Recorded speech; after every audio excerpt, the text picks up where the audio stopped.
नमस्कार साथियों, स्वागत है आपका हमारे YouTube चैनल पीके स्टडी में। तो आज का जो हमारा नया टॉपिक है वो है उद्देशिका। उद्देशिका या प्रस्तावना। ठीक है, पॉलिटिकल साइंस चल रहा है, दो टॉपिक ऑलरेडी कंप्लीट हो चुके हैं। अब बात करेंगे उद्देशिका या प्रस्तावना। ठीक है, तो उद्देशिका हम किसे कहेंगे? उद्देशिका या प्रस्तावना किसी देश के संविधान के दर्शन को सार रूप में प्रस्तुत करने वाले अभिव्यक्ति को हम उद्देशिका या प्रस्तावना कहेंगे। ठीक है, और जो हमारे उद्देशिका या प्रस्तावना को पेश करने वाले जो हमारे महापुरुष थे वो है आपके पंडित जवाहरलाल नेहरू। ठीक है, हमारे देश के प्रथम प्रधानमंत्री भी रहे थे। ठीक है, और 19 पेश करने की बात की थी तो पंडित जवाहरलाल नेहरू ने 13 दिसंबर 1946 को हमारी उद्देशिका या प्रस्तावना को पेश किया था। ठीक है, और हमारे संविधान द्वारा इसको कब अपनाया गया? एक क्वेश्चन बनेगा फिर, हमारे संविधान द्वारा उद्देशिका या प्रस्तावना को कब अपनाया गया? तो ये अपनाया गया था कि 22 जनवरी 1946 को। 22 जनवरी 1906 को ये उद्देशिका या प्रस्तावना में अपनाया गया। ठीक है, प्रस्तावना संविधान में अपनाया गया। ठीक है, हमारा संविधान 1949 को पारित हुआ था। ठीक है, और 26 जनवरी 1950 को लागू हुआ था। ठीक है, तो ये सब चीजें आपको याद रखना है। अब बात करेंगे हम सबसे पहले पेश।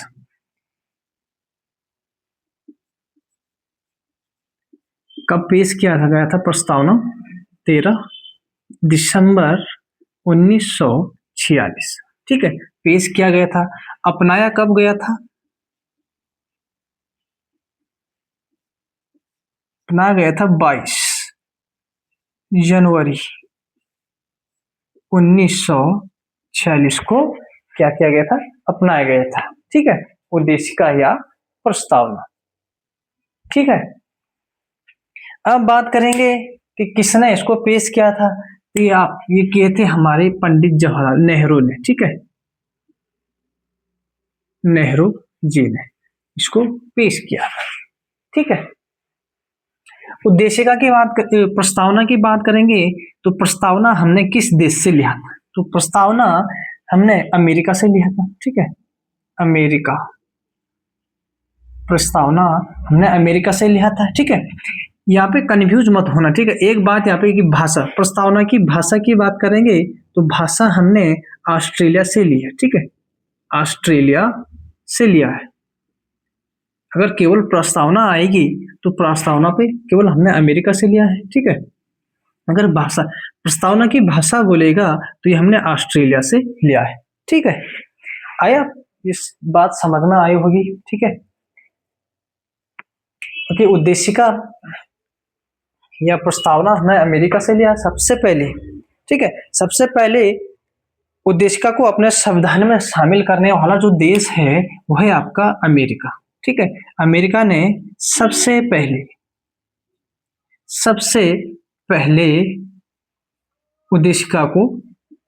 उद्देशिका को शामिल करने वाला देश है। ठीक है, उद्देशिका या प्रस्तावना को शामिल करने वाला सबसे पहले कौन सा देश है? वो है आपका अमेरिका। और इसी अमेरिका से हमने प्रस्तावना या उद्देशिका को अपने संविधान में जोड़ा है। ठीक है, अगर प्रस्तावना की पीछे भाषा आएगी तो हमने ऑस्ट्रेलिया से ली है। ठीक है, ऑस्ट्रेलिया से हमने एक समवर्ती सूची भी ली है। ठीक है, याद रखना आप इसको भी।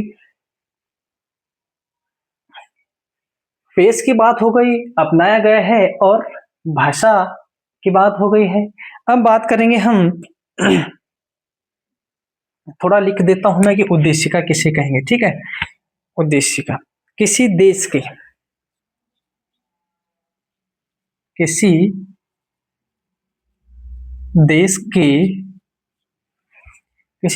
के संविधान के दर्शन। ठीक है, संविधान के दर्शन, किसी देश के संविधान के दर्शन को सार रूप में प्रस्तुत, दर्शन को सार रूप में प्रस्तुत, ठीक है, प्रस्तुत करने वाली, प्रस्तुत करने वाली,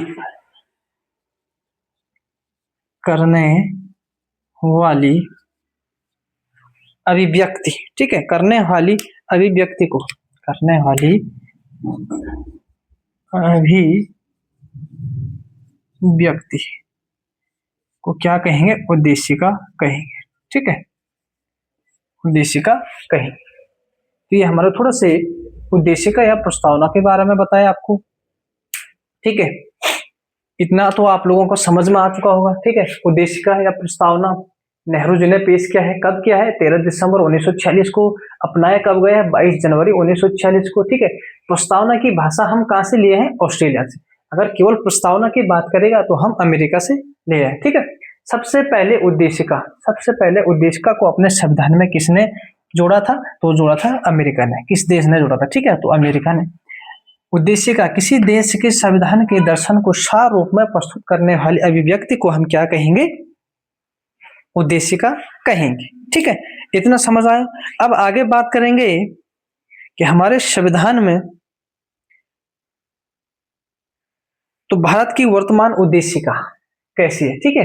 तो वर्तमान उद्देशिका है हमारे, हम भारत के लोग भारत को एक संप्रभुत्व संपन्न समाजवादी पंथ निरपेक्ष लोकतंत्रात्मक, ठीक है, ये क्या हमारी प्रस्तावना है, गणराज्य बनाने के लिए तथा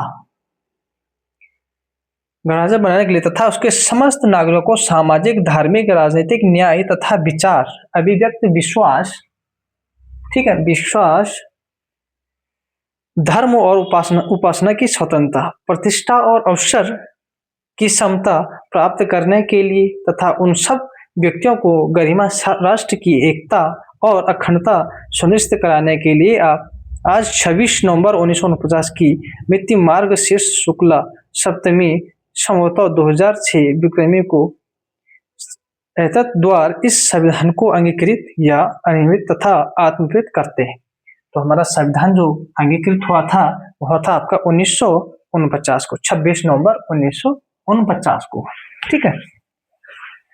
इसको मिटा देते हैं।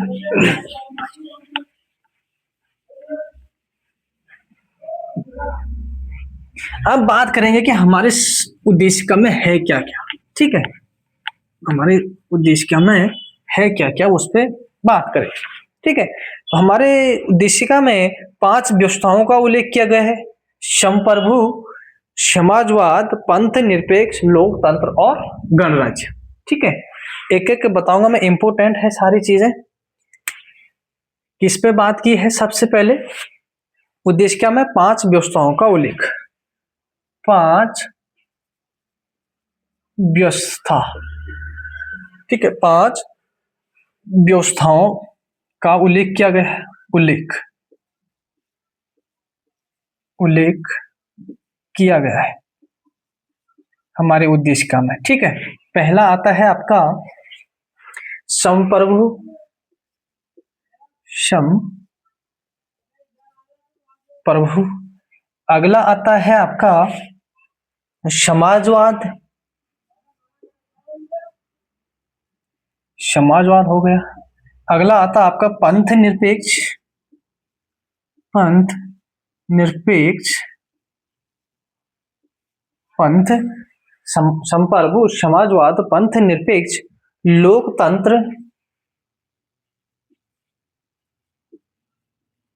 लोकतंत्र।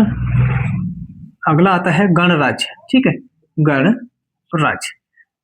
ये क्या है? हमारे उद्देशिका में 5 व्यवस्थाएं उल्लेख किया गया: संप्रभु, समाजवाद, पंथ निरपेक्ष, लोकतंत्र और गणराज्य, ठीक है। ये क्या है? हमारी व्यवस्थाएं हैं, ठीक है, जो हमारे संविधान के उद्देशिका में लिया गया है, ठीक है।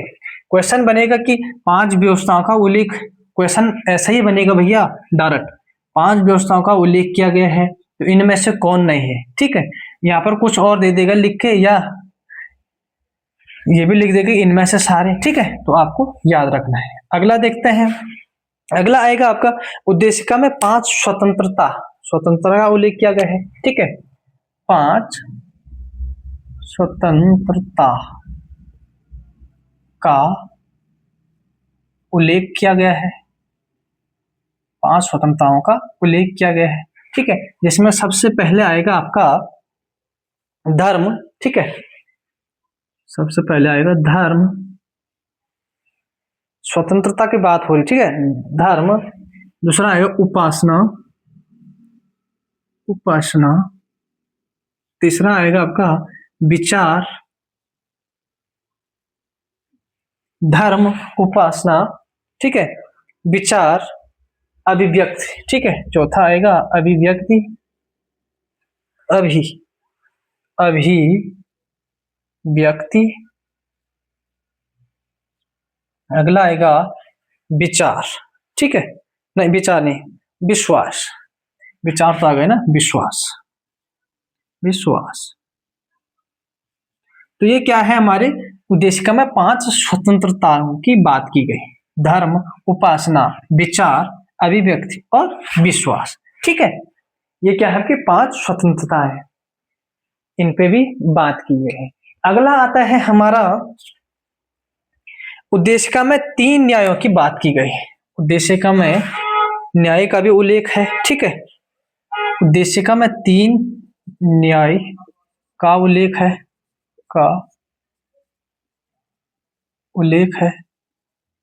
ठीक है, 3 न्यायों का भी उल्लेख है। इसमें सबसे पहले सामाजिक न्याय, आर्थिक न्याय। पहला आता है सामाजिक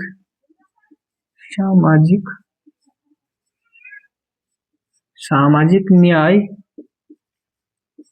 अगला आता है आर्थिक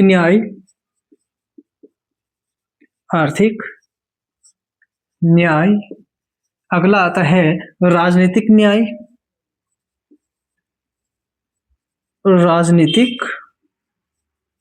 न्याय।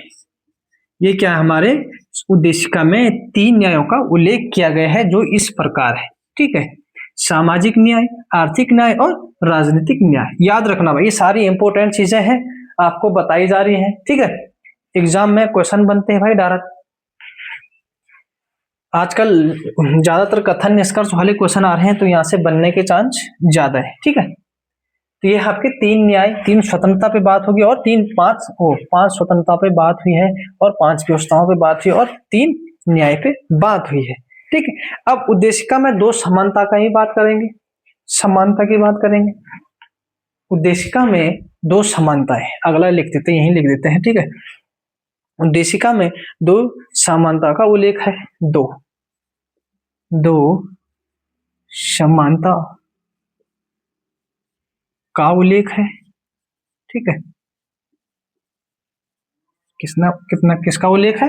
2 समानता का उल्लेख है, जिसमें है प्रतिष्ठा और अवसर। ठीक है, पहला आता है आपका प्रतिष्ठा, दूसरा आता है अवसर।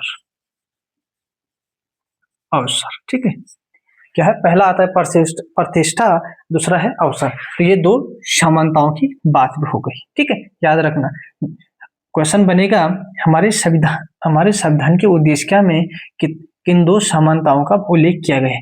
एक आएगा प्रतिष्ठा, एक आएगा अवसर। इनमें से कोई नहीं या इनमें से दोनों। ठीक है, या तो इनमें से एक ढाल देगा, उपासना ढाल देगा, आपको कुछ पढ़ा ही नहीं, टिक मार दे। ठीक है, तो ये चीज याद रखना, प्रतिष्ठा और अवसर। तो ये चीज है, 2 समानता का उल्लेख हो गया है, न्याय का भी उल्लेख हो गया है। ठीक है, अब इसको हम मिटा देते हैं। अब आगे इंपॉर्टेंट चीज है, उससे भी बात करेंगे, इसको मिटा देते हैं। मैं उम्मीद करता हूं कि आप लोगों के समझ में आ रहा होगा। ठीक है, आना भी चाहिए भाई, अगर हम मेहनत कर रहे हैं तो आपको भी मेहनत करनी है, आपके समझ में भी आना चाहिए। ठीक है, अब बात करेंगे हम 42वां संविधान संशोधन 1976। ठीक है, तो 42वां संविधान संशोधन 1976 द्वारा हमारे उद्देशिका में क्या जोड़ा गया है। ठीक है, 42वां संविधान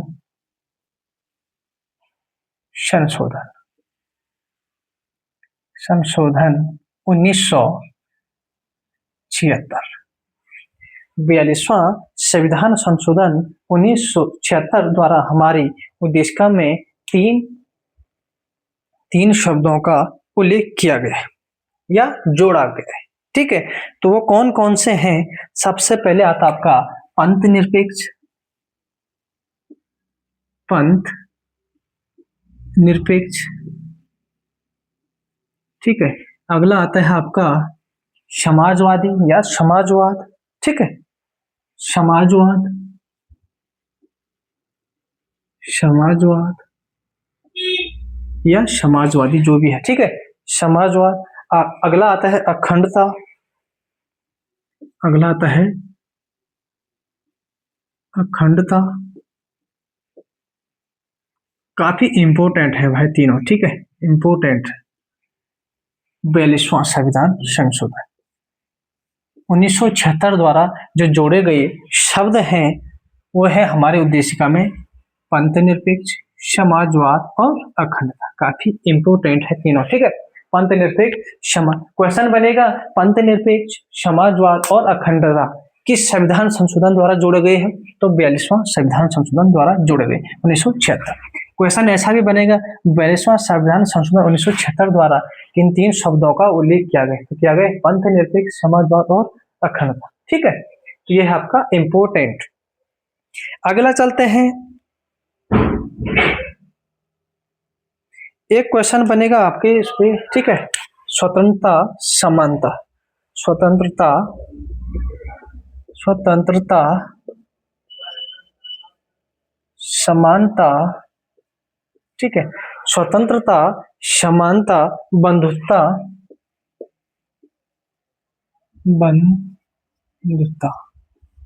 ठीक है, समानता स्वतंत्रता और बंधुता का सिद्धांत। ठीक है, का सिद्धांत किस देश से लिया गया है? सिद्धांत किस देश से लिया गया है? तो यह लिया गया आपका फ्रांस। ठीक है, फ्रांस। सीधा सिंगल लाइन में क्वेश्चन बन सकता है या कथन में भी आ सकता है। स्वतंत्रता समानता बंधुता का सिद्धांत किस देश से लिया गया है? तो यह लिया गया आपका फ्रांस। ठीक है, अब आगे बात करेंगे उद्देशिका में कुछ महत्वपूर्ण शब्दावली है। ठीक है, उन पे बात करेंगे। उद्देशिका में कुछ महत्वपूर्ण शब्दावली है, उन पे हम बात करेंगे। उद्देशिका में है जैसे प्रभुत्व। ठीक है, प्रभुत्व की बात करेंगे। प्रभुत्व, प्रभुत्व में जो होता है वो है आपका राज्य या सरकार की शक्ति। ठीक है, राज्य या सरकार की शक्ति, शक्ति। ठीक है, प्रभुत्व का जो मतलब है वो है राज्य या सरकार की शक्ति। ठीक है, 1947 से पूर्व भारत संप्रभु संपन्न नहीं था। ठीक है, 1947 के बाद ही हमारा देश क्या हुआ? संप्रभु संपन्न बना। ठीक है, 1947 से पूर्व संप्रभु। ठीक है, पूर्व भारत संप्रभु। ठीक है, संप्रभु संपन्न नहीं था। ठीक है, संपन्न नहीं था। 1947 से पूर्व की बात हो रही है। ठीक है, संप्रभु संपन्न नहीं था। ठीक है, एक शब्दावली आती है आपकी समाजवाद। अगला संप्रभु हो गया, अब समाजवाद की बात करते हैं। समाजवाद। ठीक है, समाजवाद हमारा 42 संविधान 1976 द्वारा जोड़ा गया था। ठीक है, समाजवाद में वह आर्थिक व्यवस्था जिसमें उत्पादन तथा वितरण के साधनों पर सामूहिक नियंत्रण हो, वह आर्थिक व्यवस्था। ठीक है, वह है आर्थिक व्यवस्था, वह आर्थिक व्यवस्था, वह आर्थिक व्यवस्था जिसमें उत्पादन तथा वितरण, आर्थिक व्यवस्था उत्पादन तथा वितरण, वह आर्थिक व्यवस्था, वह आर्थिक व्यवस्था जिसमें उत्पादन तथा वितरण के साधनों पर सामूहिक नियंत्रण हो। उत्पादन तथा वितरण के साधनों के साधनों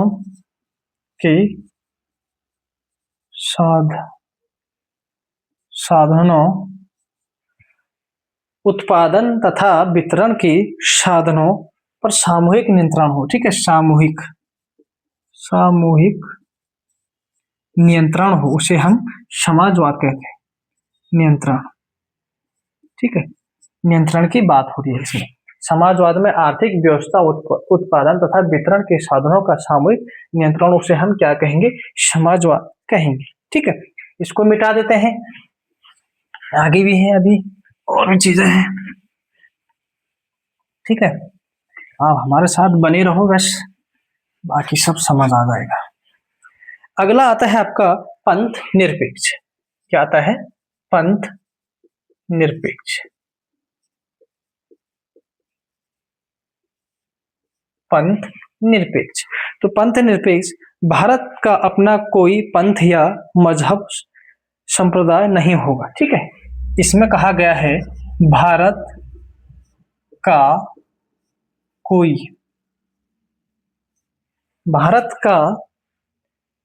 अपना कोई पंथ या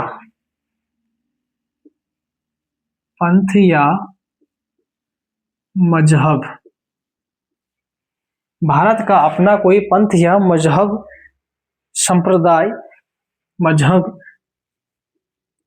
संप्रदाय नहीं होगा। ठीक है, नहीं होगा। ये किसमें कहा गया है? पंथ निरपेक्ष। भारत का कोई पंथ या मजहब, ये इंपॉर्टेंट है। ठीक है, पंथ या मजहब या संप्रदाय नहीं होगा, पंथ निरपेक्ष। ठीक है, पंथ निरपेक्ष का मतलब है, अर्थात इस आधार पर भारत किसी को प्रोत्साहित या हतोत्साहित नहीं करेगा। ठीक है, अगला आएगा आपका लोकतंत्र। लोकतंत्र पे बात करेंगे।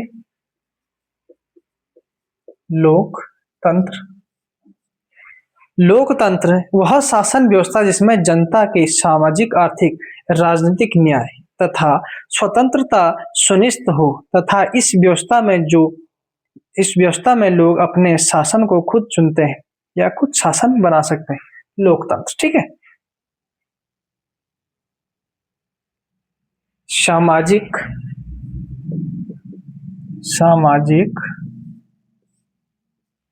आर्थिक और राजनीतिक,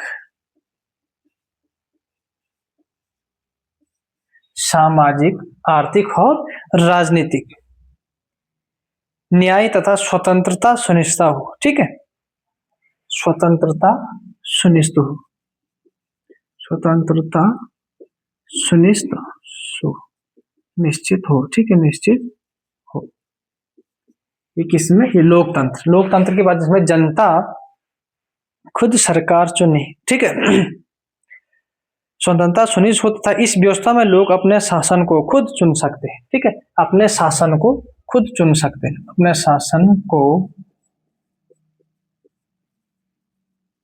खुद चुन सकते हैं। किसमें? लोकतंत्र की बात हो रही। ठीक है, लोकतंत्र का मतलब है सामाजिक, आर्थिक, राजनीतिक स्वतंत्रता सुनिश्चित हो। ठीक है, वह शासन व्यवस्था जिसमें सामाजिक, आर्थिक, राजनीतिक और स्वतंत्रता सुनिश्चित हो, जिसमें जनता खुद अपने शासन को खुद चुने। ठीक है, जनता द्वारा खुद शासन को चुने जाए, उसे हम लोकतंत्र कहेंगे। ठीक है, तो ये रहा आपका लोकतंत्र। अब शासन खुद चुने और खुद बन भी सकते, ठीक है, इसमें कोई राजतंत्र नहीं है, ये खुद लोकतंत्र है। लोगों के द्वारा चुने जाते हैं, लोगों के द्वारा बनाए जाते हैं, लोग खुद भी बने खुद। ठीक है, खुद भी इसमें बनाए जाते हैं।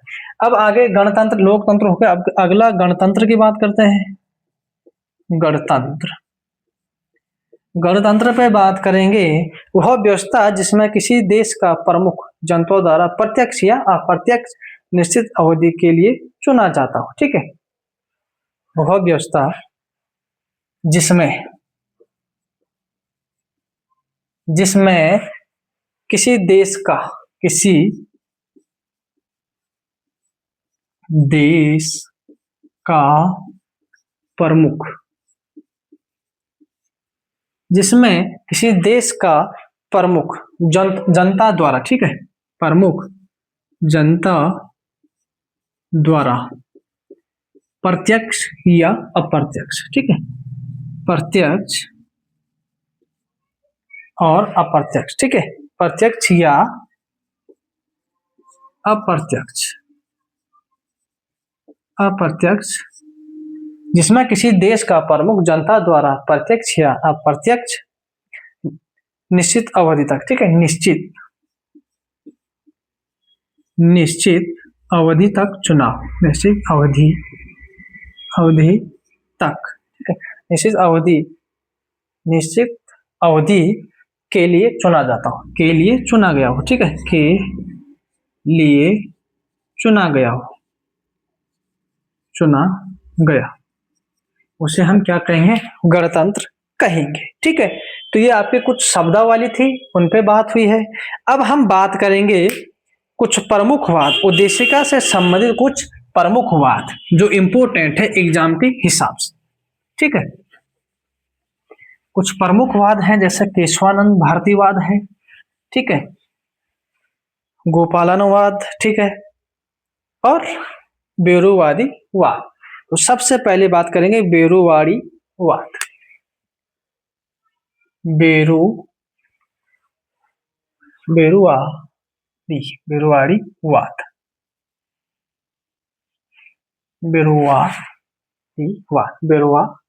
वाद, ठीक है।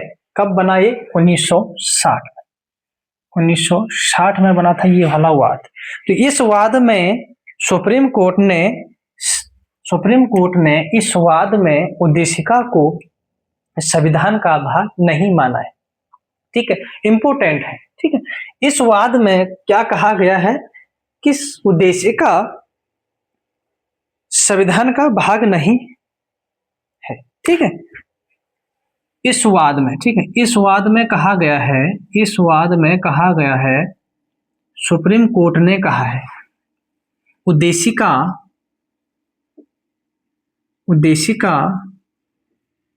संविधान का भाग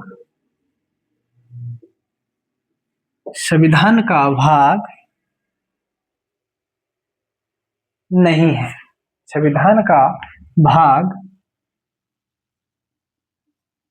नहीं है, ठीक है। क्वेश्चन बनेगा किस वाद में सुप्रीम कोर्ट ने उद्देशिका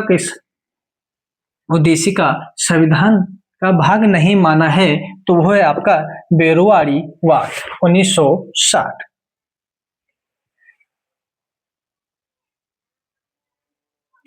बेरुवाड़ी वाद। अगला वाद आता है आपका केशवानंद भारतीवाद,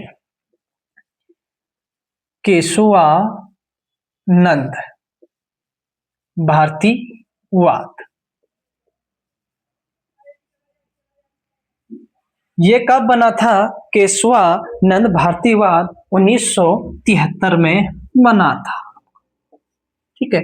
इसमें क्या कहा गया है उद्देशिका के लिए, बेरुवाड़ी वाद में उद्देशिका को संविधान का भाग नहीं माना गया है।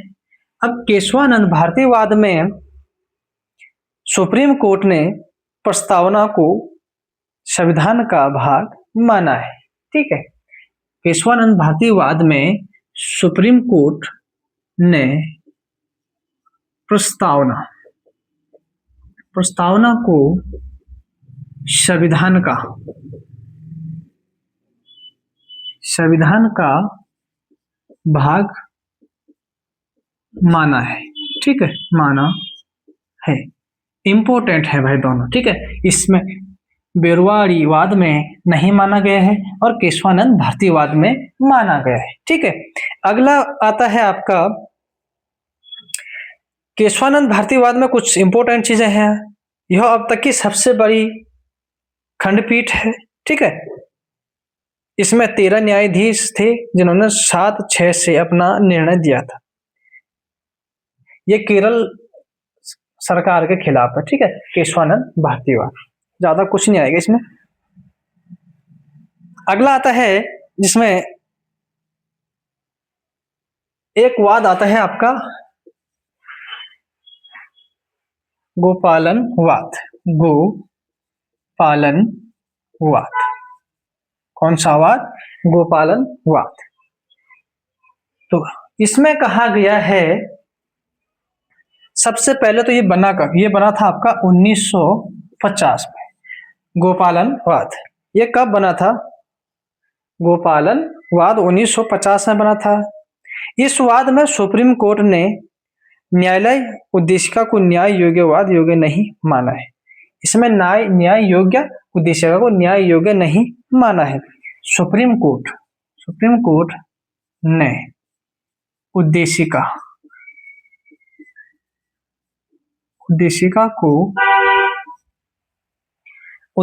को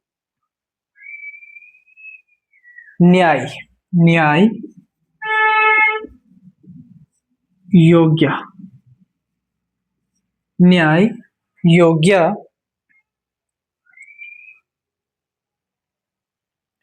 योग्य या वाद योग्य नहीं माना है। क्या नहीं माना है? न्याय योग्य या वाद योग्य नहीं माना गया। इंपॉर्टेंट है भाई, नहीं माना। ठीक है। उद्देशिका सुप्रीम कोर्ट ने गोपालना वाद में 1950 में सुप्रीम कोर्ट न्याय योग्य या वाद योग्य नहीं माना है। याद रखना, काफी इंपॉर्टेंट है। ठीक है सारे। तो ये रही आपकी उद्देशिका या प्रस्तावना। ये वाला टॉपिक भी हमारा कंप्लीट हो गया है। जितने भी एग्जाम में बनने वाले फैक्ट थे वो मैंने आपको यहीं पे बताए। ठीक है, जितना भी थे। बाकी फालतू चीजें लिखा के कोई फायदा नहीं है। जितने भी थे हो सकते हैं मैंने आपके लिए बनाए। बाकी आपको भी पढ़ना है। ठीक है, किताबें भी पढ़नी है। यहीं पे पढ़ने से कुछ नहीं होगा, किताबें भी पढ़नी है ताकि आपको चीजें कंफर्म याद होगी। ठीक है, तो आज के लिए इतना ही। मिलते हैं नेक्स्ट क्लास में। Thank you.